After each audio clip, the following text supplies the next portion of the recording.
خوشمزه ترین کاپکیک رو داخل قابلمه درست کن. بافتش فوق‌العاده میشه. با اگ و کوک همراه باش. 2 عدد تخم مرغ رو 1 دقیقه هم بزنید.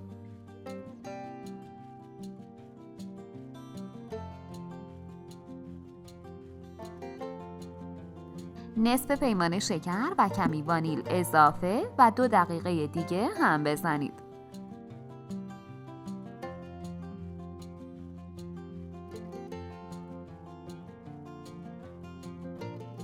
یه 1/4 پیمانه روغن بریزید و مخلوط کنید. اگه میخوای اولین نفری باشی که به محض آپلود آموزش جدید ویدیومون رو ببینی، دکمه سابسکرایب و زنگوله کنارش رو حتما بزن. 1 پیمانه آرد و نصف قاشق چایخوری بیکینگ پودر رو به تدریج روی مواد الک و یک دست کنید.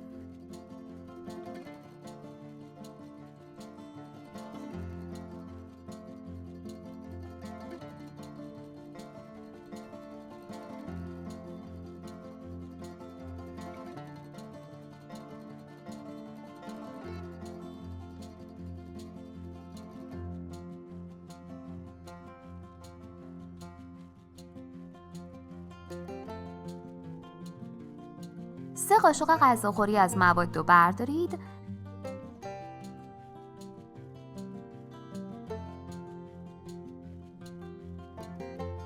و 1 قاشق چایخوری پودر کاکائو روش الک کنید.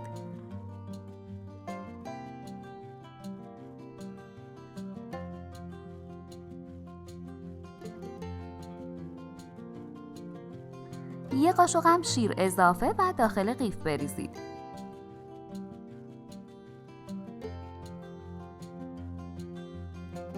آیا میدونستید که با سابسکرایب تک تک شما عزیزان ما انرژی بیشتری برای تولید آموزش ها میگیریم؟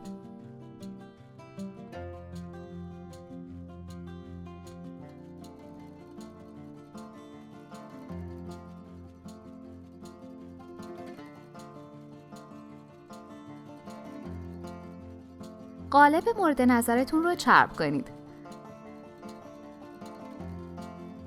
داخل قالب کپسول مافین بذارید و 3 قاشق از مواد داخل هر کدوم بریزید.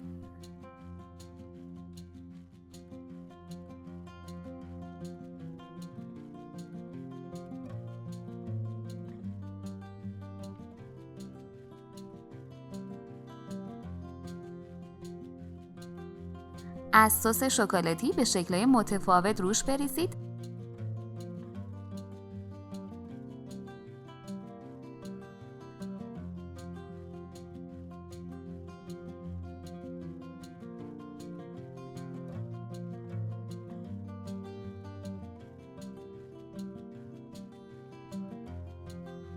دوستان عزیزم، ما توی کانالمون کلی آموزش خیلی جالب و کاربردی داریم که نمونه‌شو هیچ کجا نمیتونید پیدا کنید. یه سر بزنید تا ببینید که چطور میتونید با مواد ساده و در دسترس کلی غذا و شیرینی‌های جدید و خوشمزه درست کنید.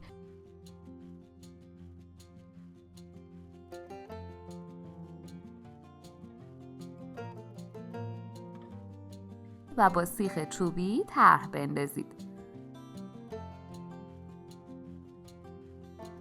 اگه از این آموزش بعداً میخوای استفاده کنی، حتما دکمه سابسکرایب رو بزن تا بتونی به راحتی دوباره پیداش کنی.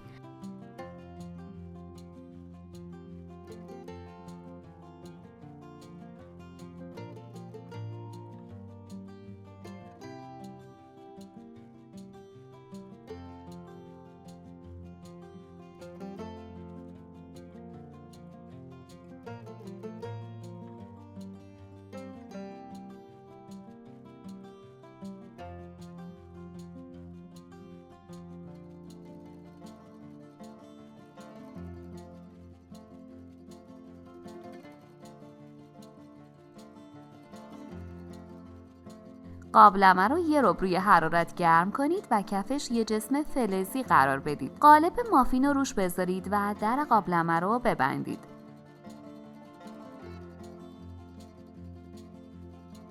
یک ربع تا 20 دقیقه زمان بدید تا پخته بشه.